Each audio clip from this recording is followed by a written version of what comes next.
course of discussing movies, the host will spoil plots. You've been warned.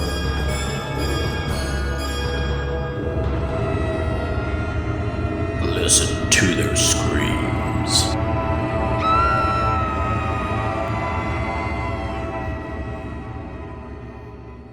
Greetings, ghouls and creeps, and welcome to Listen to Their Screams, a horror podcast that feels like you're chatting with friends. I am one of your hosts, Dave. We're joined as always by the other host, Ike. Ike, how are you? Hey, I'm doing pretty good, and I have no soda that I'm drinking today, so we should not expect any soda talk today. Well, that's unfortunate. I think people have grown accustomed to hearing that, but I'm drinking water right now. It's a lot less illustrious. it is. I'm drinking sweet tea. My one of my vices in life. So. You like a good sweet tea? Yeah, okay. On this episode, we are reviewing the movie Immaculate, which is in theaters now. But before we get there, we're going to go through all the usual bells and whistles. First of all, thank you to all of our listeners, followers, and to our wives for all of your guys' support and encouragement and shares and everything else. Keep it going.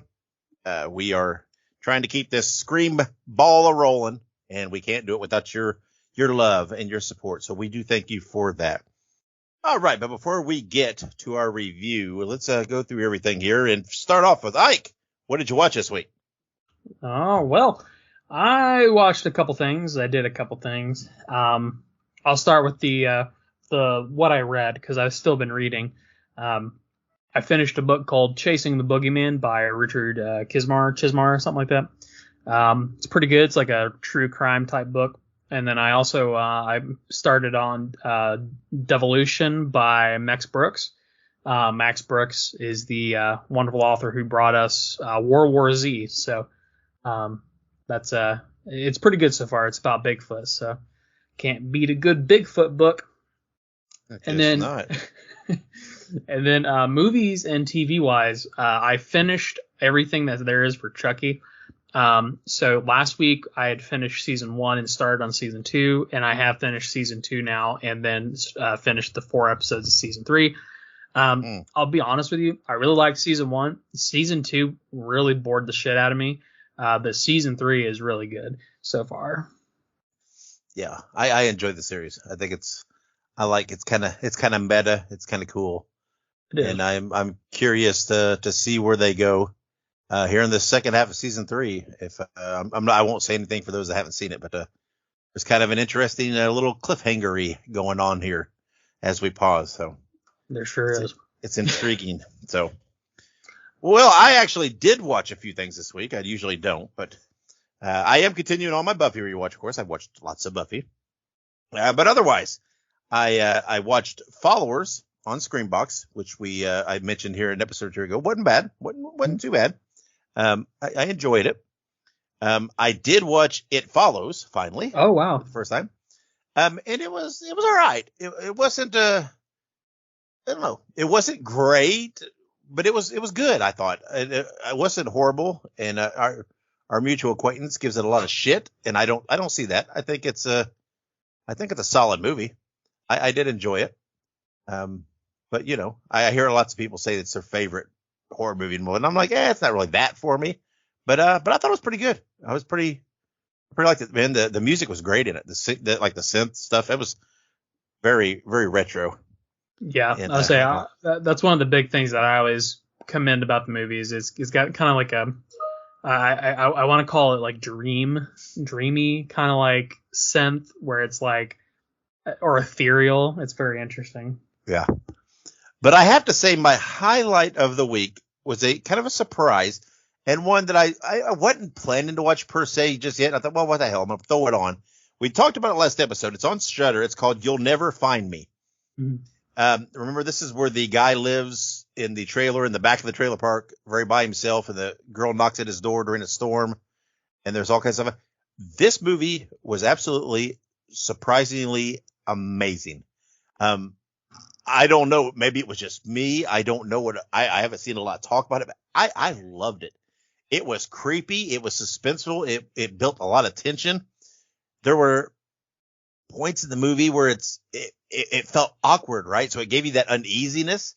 And it really, for a good part of the movie, had you trying to figure out what exactly is going on here. And, it's like, what's, who's doing what? And it kept you, and then it was pretty wild towards the end. I would really, really recommend this, for anybody to watch. I love this freaking movie.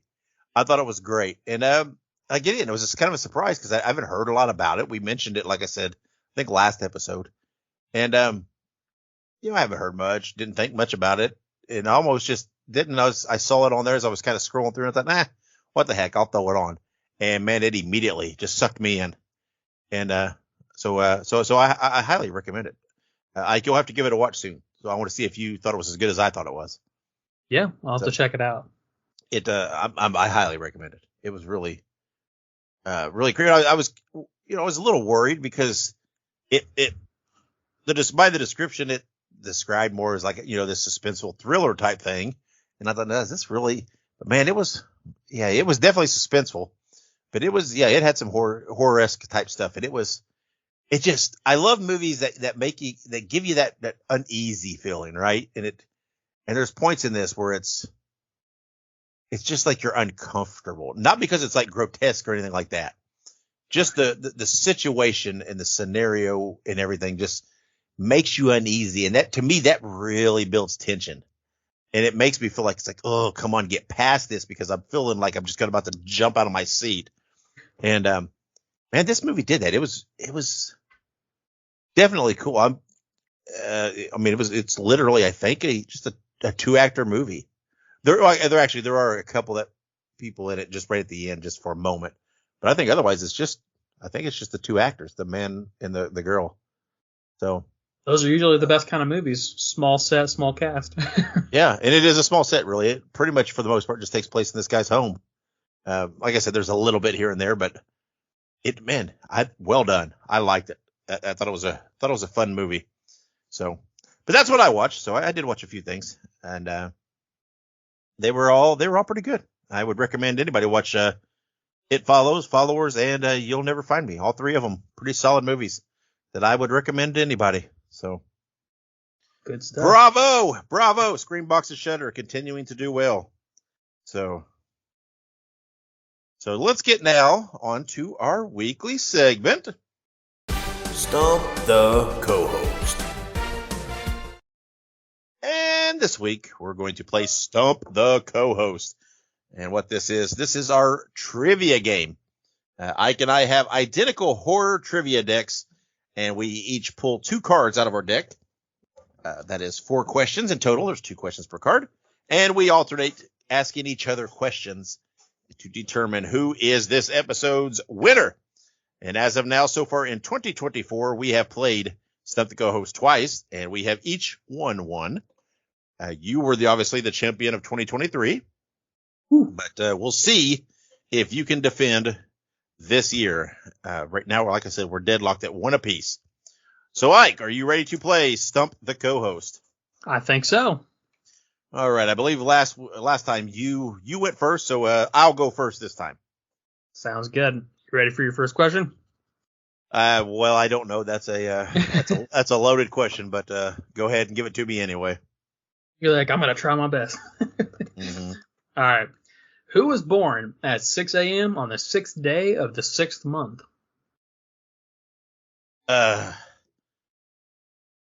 Was that the Creeper? It was not. It was Damien Thorne from the Omen series. Yeah. What is it? There's something. Okay, never mind. I'm confusing that with in the Jeepers Creepers. There's something to do with.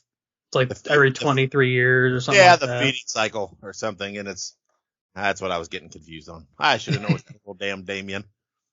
But speaking of the Omen, the first Omen's coming up here in the near future. Yeah, not this weekend, but I think next weekend. That's right.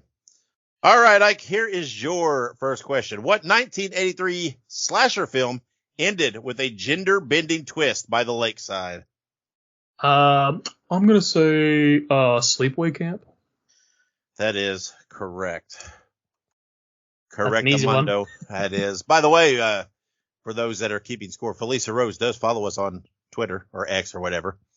And we just posted it because there was an article out there on Fangoria that she has, in various stages, she has like 43 horror projects in the works. That she's in some way, either whether it's as an actress, a writer, production, she's tied into somehow. And the article is saying that, Felicia has said that, she'll never quit doing horror, right? She loves doing horror. So I literally, we shared the article on our social media saying that, she was our hero, and she responded saying, "Oh, we are so nice." So I love Felicia Rose. So, all right. So go ahead. Let me try my second question here. All right. What 1978 film features footage of supposedly real deaths and boasted about it being banned in 40 countries? Is it Cannibal Holocaust? It is not. It is Faces of Death. Ah! What, Faces of Death was in 78? I guess so. 1978. I was like, Cannibal Holocaust is a good guess, though. It is also supposedly real, and it is also supposedly banned in all these countries. I thought Faces of Death was a little later than that. Oh, well. Maybe not. Well, there's multiple ones, so maybe I'm just thinking of other ones. So, all right. So here is your second question. In the movie Invasion of the Body Snatchers, what activity are the survivors most afraid of? Is it sleeping? It is sleeping. Boy, this is not boding well for Dave today. All right. I feel like you could get these last two. I feel like you could. Well, I have to, and you have to miss your last two, which is very probably unlikely. So just to hope for a draw on my part. So, all right, go ahead and give me my third question. All right. Jack Nicholson stars as a werewolf in what 1994 movie? Some bitch. I don't know if I know. Jack Nicholson was a werewolf? I guess so. Oh, fuck. And you said I should get both of these, so I feel like I'm going to be like, oh yeah. How did I not know that? Son of a bitch. I don't know. What is it? It's a movie called Wolf. I've never seen it. First I've heard of it, so. I'm not familiar, but it's ironic that I didn't, because I like Jack Nicholson.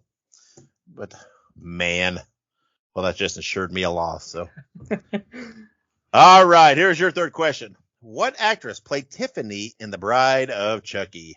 That would be Jennifer Tilly. It would. Another hero. She's awesome. Yeah, she's really good in the Chucky series. She's very funny. She is great. So, all right. So go ahead and give me, what is it? My fourth question. Yep. Last but not least, what 1981 sequel is the feature film directorial debut of James Cameron?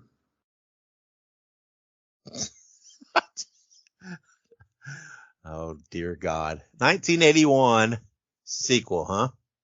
For James Cameron. Well, I'm going to say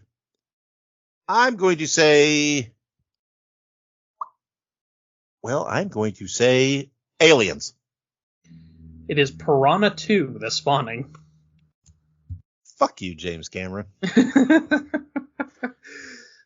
Apparently he had a thing for Piranha. Couldn't do better in your debut than that. God damn. All right, well, I got shut out. I did nothing. So let's see if you can get all four of yours. What Clive Barker movie focuses on monsters who inhabit the underground city of Midian? Underground city, Clive Barker. Mm-hmm.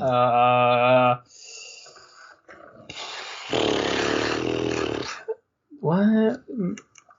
Midian? I feel like I've heard that. I'm just going to take like a random shot in the dark. Is it Underground City of Midian, Clive Barker? Because obviously Hellraiser's not Hellraiser. Is it like, I don't know, Tremors? No. It is Nightbreed. Oh, I did know that, actually. I did know. I've never seen that movie, but I do know of that movie.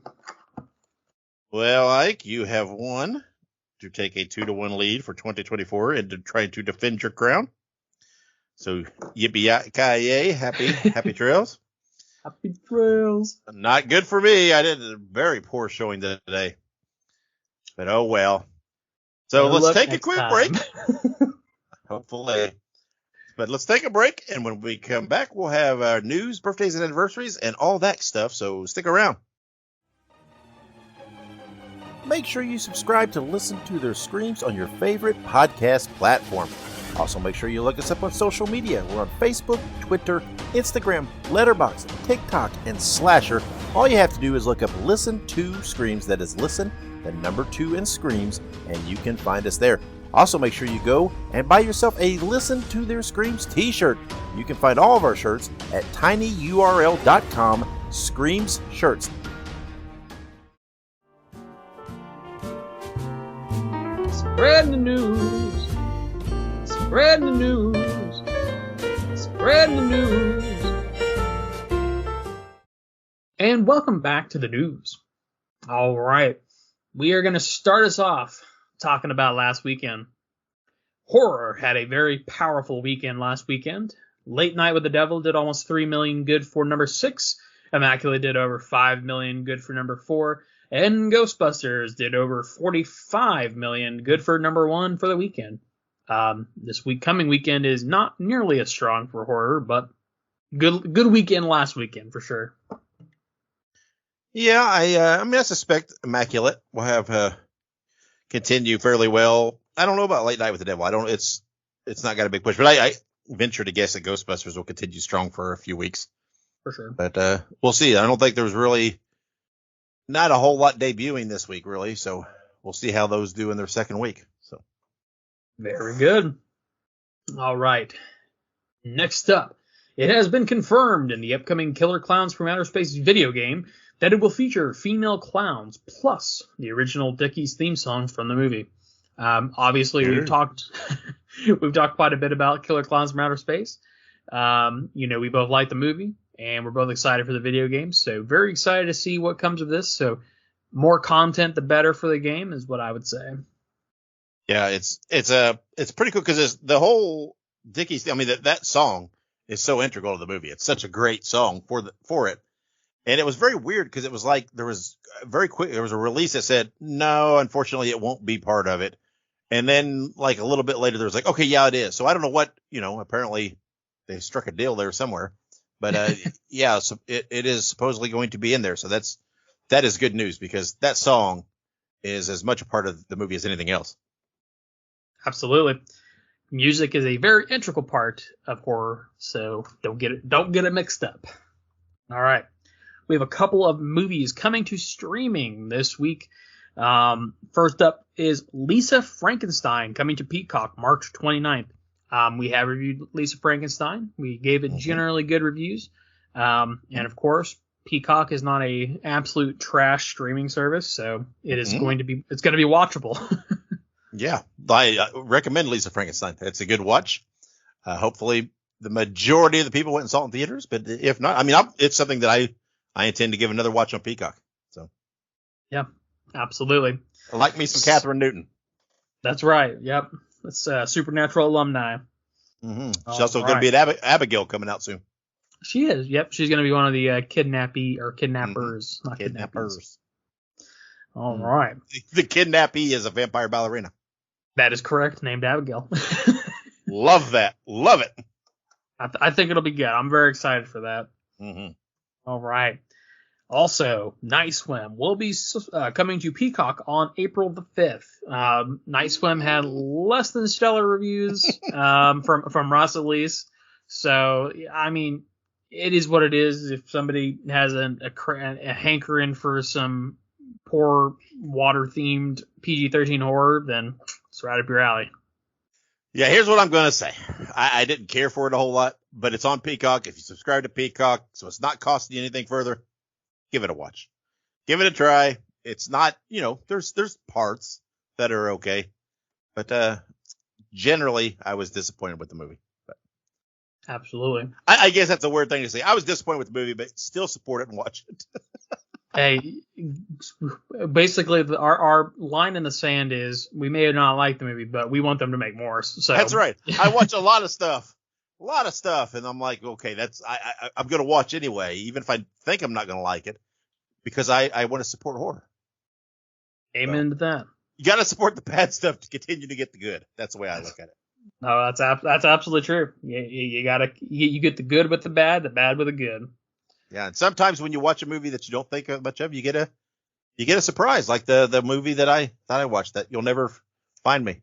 You didn't think much of it, and you get a gem sometimes. So who knows? Someone may love it. True, very true. All right, one more thing coming to streaming video on demand. We have Imaginary, which is now available video on demand. Again, another one that I think we generally enjoyed. It's good. It's there. And, if you're looking for something to watch this weekend, you have a lot of options. Yeah, I like Imaginary. Again, this is not streaming on a service. It's a video on demand, so it's going to cost you some money. And still, it's being new. It's a hefty little price point, but I liked Imaginary. I thought it was fun. We just reviewed it a couple episodes ago, not too long ago. Yeah, I think 2 episodes ago. Yeah, so I liked it. Overall, it was good. Didn't disappoint me too badly in the grand scheme of things. Fair enough. Can't ask for more than that, I guess. All right. Upcoming birthdays. We actually have 2 really good ones. March 28th, 1972, Nick Frost, known for his involvement in the Cornetto trilogy, specifically Shaun of the Dead, which is a favorite of the show, of course. Obviously, Nick Frost has done plenty more stuff, plenty more highbrow stuff, I'm sure, as well. But I love Shaun of the Dead, and I need to rewatch it soon. Yeah, Shaun of the Dead's one of my favorite movies. But I love all the stuff those guys do. And, it's great stuff. Even the outside, I loved Paul. I thought Paul was a fun movie. And, all those, Nick Frost, did an episode of Doctor Who. So did Simon Pegg. And, but I love all those guys. So, yeah, I think, what was he trying to, it was Ed. Is that right? His name's Ed. Yeah. He's end up turning into a zombie. That's great stuff. So many, just everything about him. I just love the go live in the shed, you thick fuck. Ed was such a good character. He was. Was it that one line was like, yeah, boy. Yeah, boy. I love it. So matter of fact about everything. Yep. I was saying, actually, weirdly enough, this is just a really weird side tangent about Shaun of the Dead. Because in the show or in the movie, they're playing video games. Mm-hmm. And the other day I saw somebody on TikTok who specifically goes through and like anytime someone plays a video game inside of a movie, he tries and figures out what video game it is. Oh. So I saw a TikTok where they were talking about the video games in Shaun of the Dead. No. So what did they say they were playing? It's a game called Time Splitters, I believe is what he said. Yeah. I think I remember seeing that. Maybe not. Maybe I'm saying something different. I thought it was I remember seeing an arcade version of that, but I think I'm thinking of Time Crisis. Yeah, Time Crisis. Yeah, I love Time Crisis. Don't get me started on that. But yeah, Time Splitters. It was like a PlayStation 1 title, I think, or maybe PlayStation 2. I'm not totally sure. It's PlayStation 1's the beginning of my video game experience. So I know some of the titles. But I can't remember which one it is. It's one of them.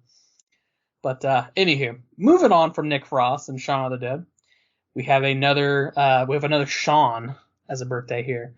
April 2nd, 1984, Sean Roberts, known for Here for Blood and the Resident Evil franchise. Obviously, we both love Sean Roberts. Mm-hmm. We love Here for Blood. So, what more can you say? Yeah, Here for Blood, we did a review of it recently. We did a wise rebuttal about it recently. I stand by the fact that Here for Blood was just an amazing movie. If it were all said and done right now, it would be a top 5 for me for the year. And but if we were all remember correctly, when we had the wise on for the rebuttal, we could all agree that Sean Roberts playing Tom O'Bannon was the fussy in the movie. So even though the wives weren't particularly fond of the movie, they did like Sean Roberts in his jacked up body playing Tom O'Bannon, which I still stand by the fact that I think Tom O'Bannon is just a great horror movie character. Absolutely. We need more Tom O'Bannon, that's for sure. That is right. All right. So that's all for birthdays this week. A lot shorter this week than it was last week. I'm pretty sure last week we had like 50. Yeah, we had a or bunch. maybe the week before.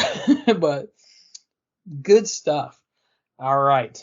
What is it they say? It's not about quantity, it's about quality. And those are 2 quality birthdays this week. That's right. A couple of my faves. True. And some upcoming movie anniversaries. March 28th, 1963, The Birds.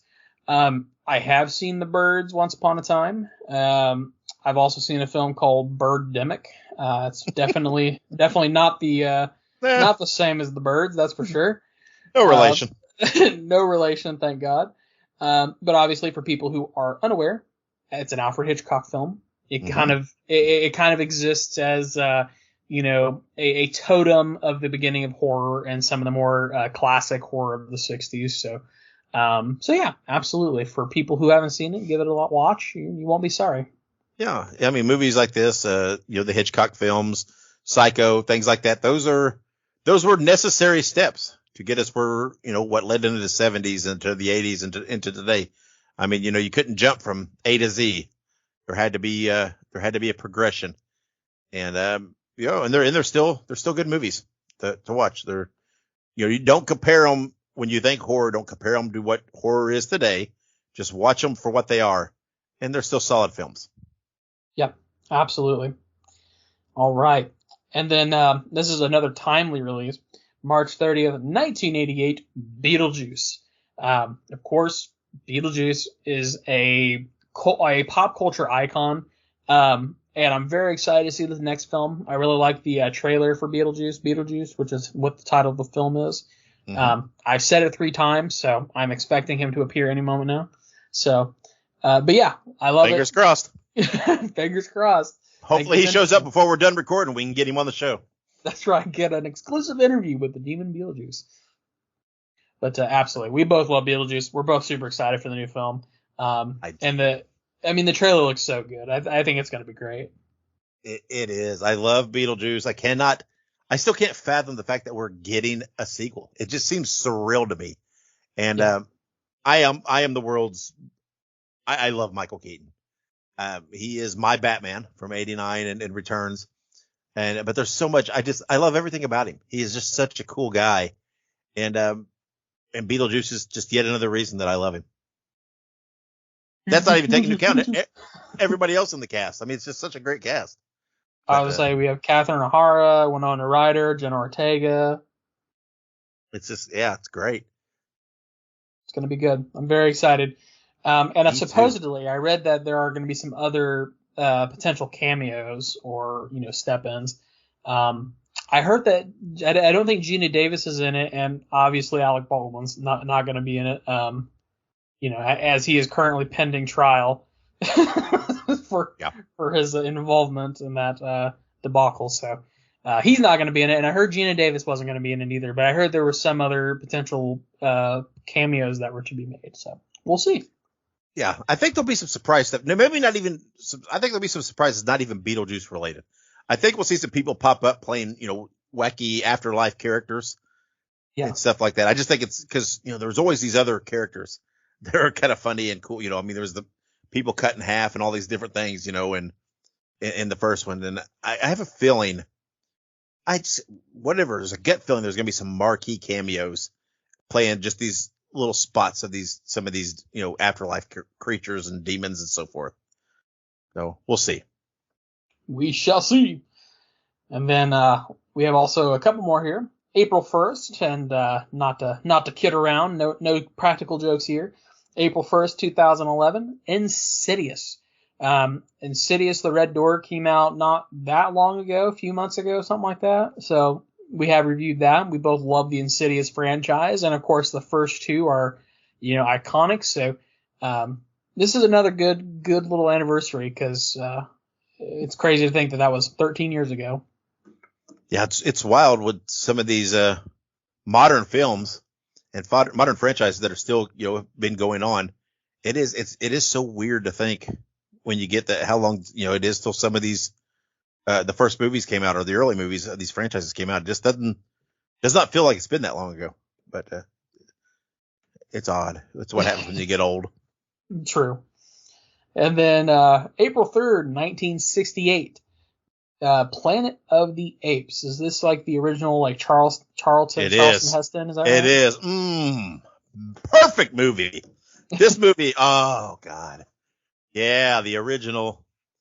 I love all the Planet of the Apes, all of them, even into the new ones and stuff. But that first movie, and it's one of those movies that is, you always want to recapture the first time you saw it because of that blow your mind moment towards the end. And love it. I just ape mania is running wild with me. I love the ape movies. I would say I have seen other like newer of the Planet of the Apes. I have not seen the originals, so I can't really speak to it. But obviously, it is iconic. You know what I mean? So it's one of the best endings to a movie ever. Because that's the because I'm pretty sure I've seen the ending. Because isn't he like he's like on the beach and he's like no or damn you to hell or something like that. Yeah, but yeah. Because there's a realization and he sees something that when he realizes what has truly happened and where he is. I mean, I think everybody, if you haven't seen it by now, is released 60 years ago. But he sees the Statue of Liberty, right? Yeah, very. Okay. Yes, and realized he's on a Earth of the future and whatever, and so yeah, it's wild. Because when you first watch it, you're thinking he's gone to this other dimension, right, where apes are the predominant species or whatever, but it's you come to find out it's different. Gotcha. I was gonna say because I remember watching because I had a film class, it was like film and media type class, and they specifically showed the end of the original Planet of the Apes as part of like a section of the class that talked about how back then without the internet, this was like a truly shocking turn of events, but how with modern media, it's very hard sometimes to get a true surprise over on people because of the availability and the, I guess, commonness of these tricks and surprises. So and I mean, even if you could pull it, you're only pulling it pretty much on that first wave, right? Because people then will immediately start posting about it, and it just just floods down from there on the spoilers, and it's out there. And I mean, you lose a lot of the impact. But I first watched it in the 80s at some point, on home video, and I didn't know about it, right? I hadn't read a magazine or anything that talked about it per se, and didn't really, I'd heard of Planet of the Apes, but I didn't know the details, and blew my mind. I need to revisit. I haven't watched it in forever. I'm very interested because I know there's another one coming out soon. It's Kingdom of the Planet of the Apes or something like that. Mm-hmm. Yeah, the new ones aren't too bad either. But, so I like the kind of because they kind of started over with the movie with James Franco. And it's not directly out of the others, but it's not it's not a remake, right? It's not they don't remake the old movies. It's kind of its own little thing. It's separate retelling of it in the new the new timeline. But I like them. I enjoy them all. Good stuff. We'll have to go back and watch those old ones then. But all right, we are done with birthdays, anniversaries, and news. Before we talk about our upcoming release, make sure you follow us on social media. Perfect time to drop that little tidbit because you could hear about all this information before it even happens, before we even talk about it on here. You can get all that information from social media. So, our upcoming release, and this one's a good one. We're both very stoked about this. Winnie the Pooh, Blood and Honey 2 has a limited theatrical release on March 26th, 7th, and 8th. It is described as not wanting to live in the shadows any longer. Winnie the Pooh, Piglet, Owl, and Tigger make their fight to the town of Ashdown, leaving a bloody trail of death and mayhem in their wake. We, of course, will be reviewing this next episode.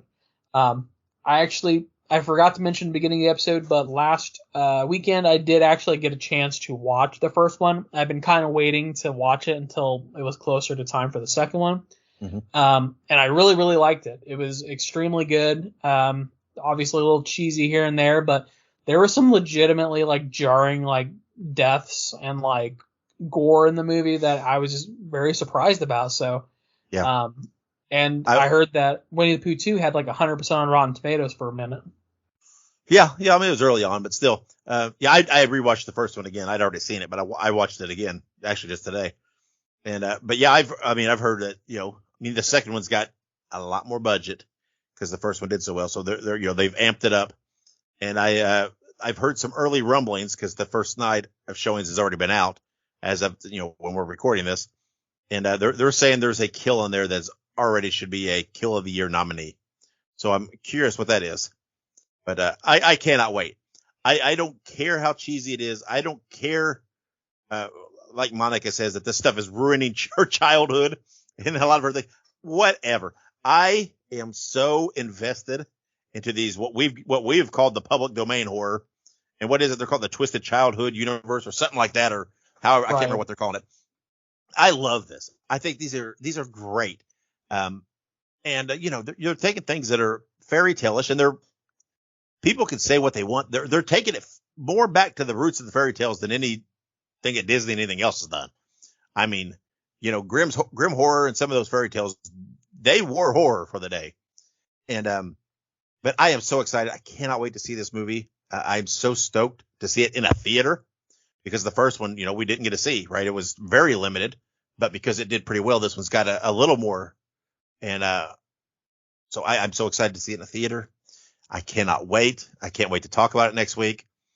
I'm so stoked. Man, these movies are great to me. They're so fun, and I'm all about it. Let's bring it on. I can't wait. I haven't been this excited for a horror movie in a while.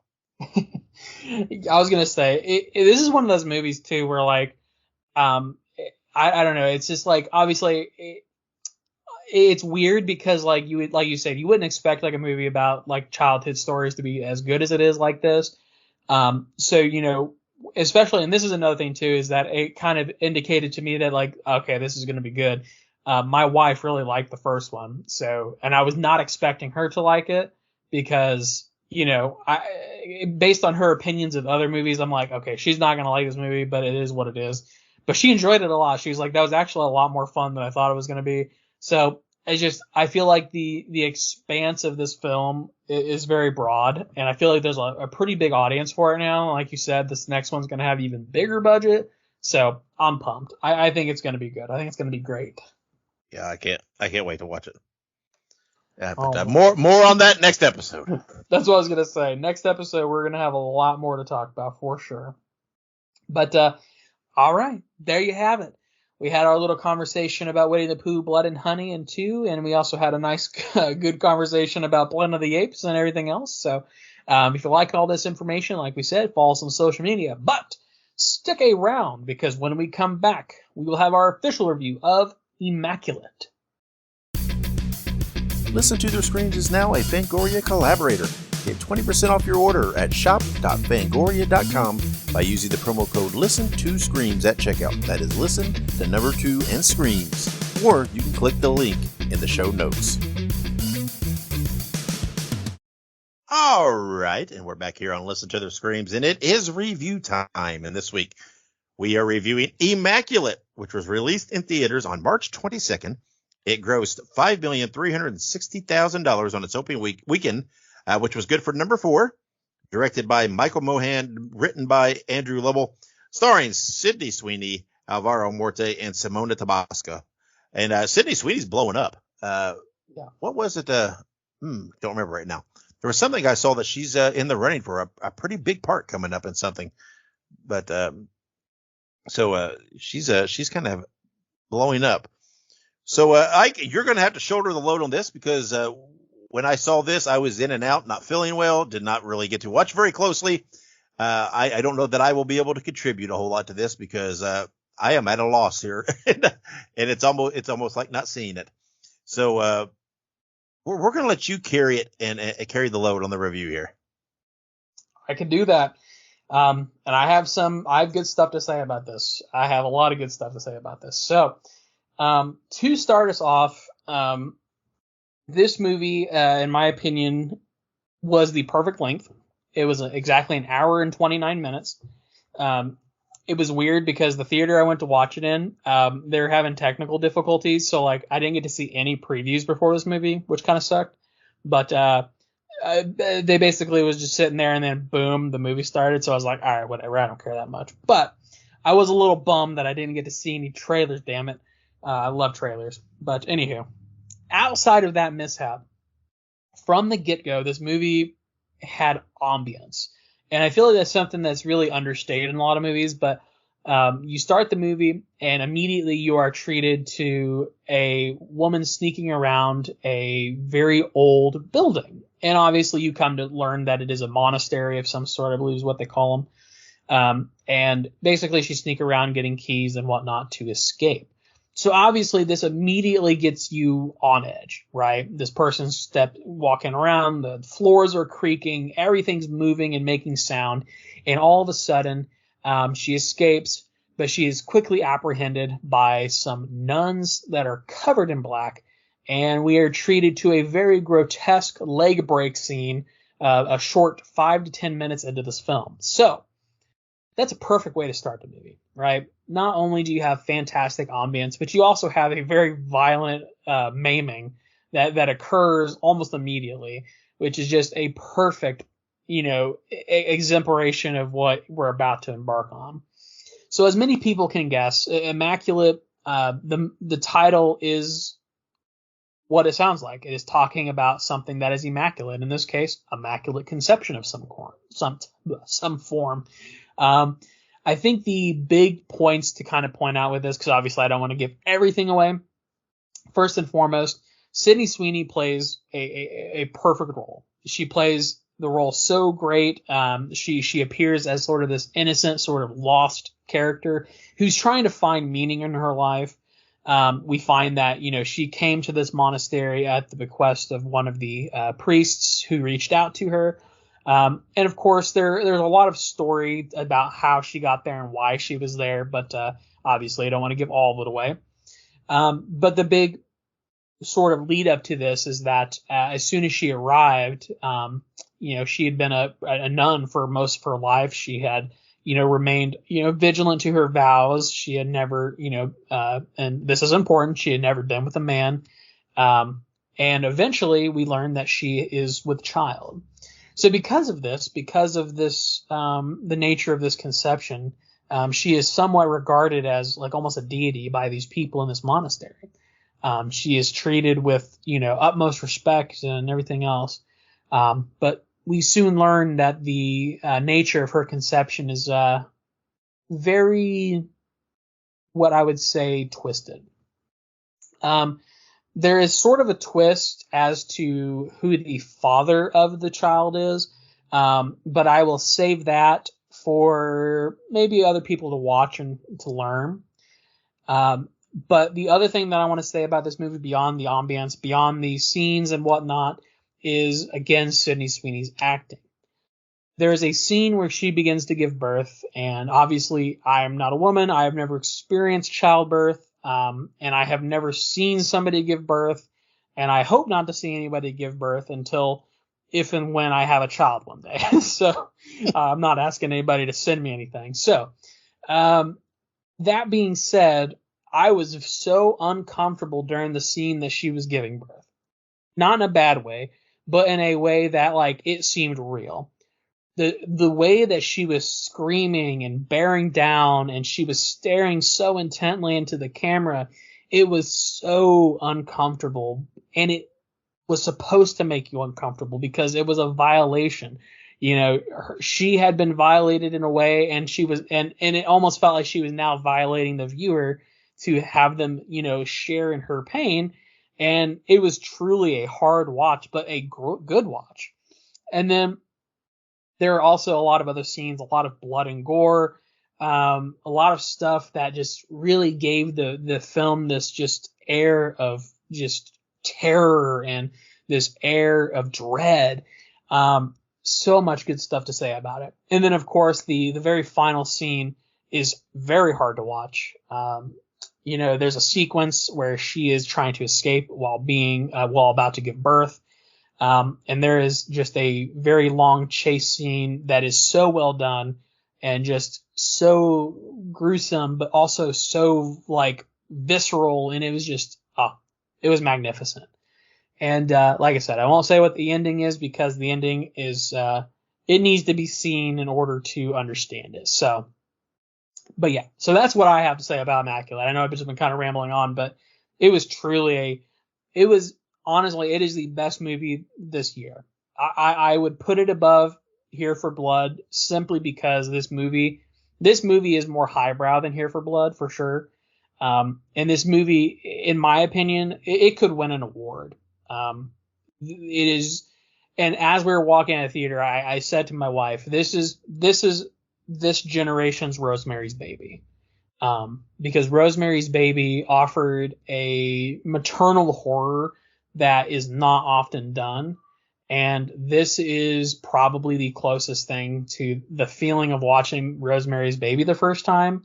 And it's very superb. Very superb. Okay. Yes. Well, like I said, I don't have a lot to add. We've been passing around bugs here. It made it a rough movie going for me. I just imagine Dave like sitting in his chair with like a drink and popcorn, like half like conscious. Yeah. There was no drinking popcorn. That would have made it worse. But so it's a movie that I will definitely need to rewatch. Although called it a rewatch I don't even know if that's fair. That's saying an awful lot, isn't it? Yeah. To the point that I will, I'm even going to refrain from rating it today, but I will watch it soon, whether it be in theater or when it comes to video on demand or something. Yeah. Because if you're calling it one of the better movies so far, then I feel like I got to make sure I watch that to, well, obviously I want to see it, but I mean to see when we come to that discussion late in the year. So, yeah. So. At the surface, when you look at this movie, right, and you hear about it and everything else, you obviously think to yourself, "Oh my, it's another religious possession type movie," right? But you're saying that it's not that, right? It's a much different approach, and that people that are suspecting that this is just another one of those kind of movies need to not think that and go see it. This movie is evil, but not evil in the supernatural sense. This movie to me is about how man is evil in the pursuit of religion. And obviously there are some people who disagree with the film. There are a lot of people who are trying to derive political leanings from this film. I did not get that at all. I simply saw this as a film and a film for being a film.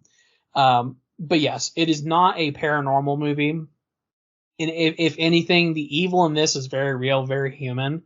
And I could see something like this happening in real life. That's the other thing, is that there was nothing about this film that was overtly outlandish or extraordinary.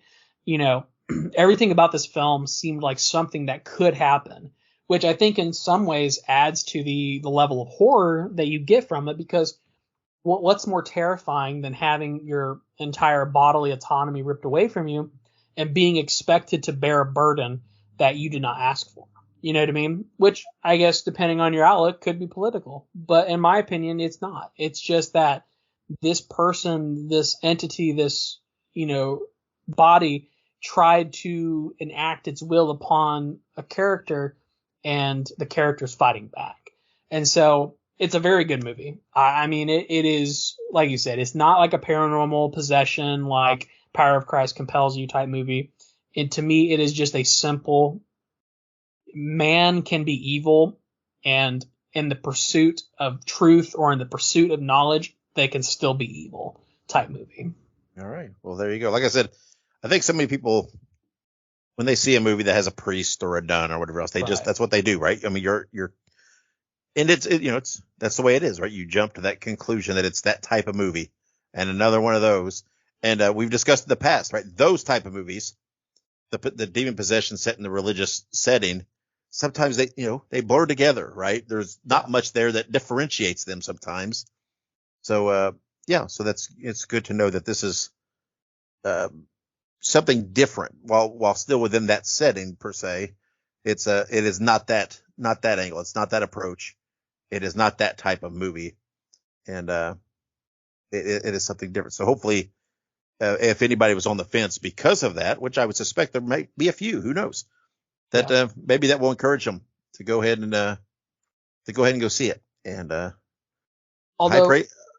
I'm sorry, I was gonna say one thing I will say about this movie, and it's not gonna affect the rating in any way, but I literally did not hear about this movie until it was in theaters. I didn't see any trailers for it. There was no trailers for it before like any of the horror movies I've seen up to this point.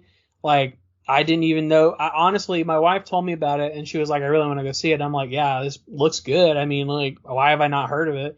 So that was the only weird thing I saw about this. And maybe it was a potential, like, marketing thing. I don't know. But for a movie that, to me, didn't really seem to have any, like, marketing push, it seemed like it did pretty well. But there was just something strange that I noticed, is that like, I hadn't seen a trailer for it, and it just was weird. Yeah, it has had a little buzz about it, but it's been word of mouth stuff. It's just, people that, whatever, I guess if they got to see a preview or whatever it might be, the early review crowd or what be it, there is a buzz that people said, hey, this is something. And, cause I have heard that. But like you, I haven't, we hadn't seen a lot about it. And, like we talked, it wasn't even necessarily our top choice to go see, to watch this week. We wanted to do Late Night with the Devil. But it was not available. But to be fair, I've heard great things about that too. So I don't, that's exciting. I can't wait to see them both and Ghostbusters for that matter. So. Well, all right then. So lay it on us, Ike. You've given it high praise and talked it up. Out of 5 screams, what are you ranking this thing? This movie scared me. This movie disturbed me. This movie truly shook me to my core. This is going to be my first 4 out of 5 of the year 2024. Whoa! All right.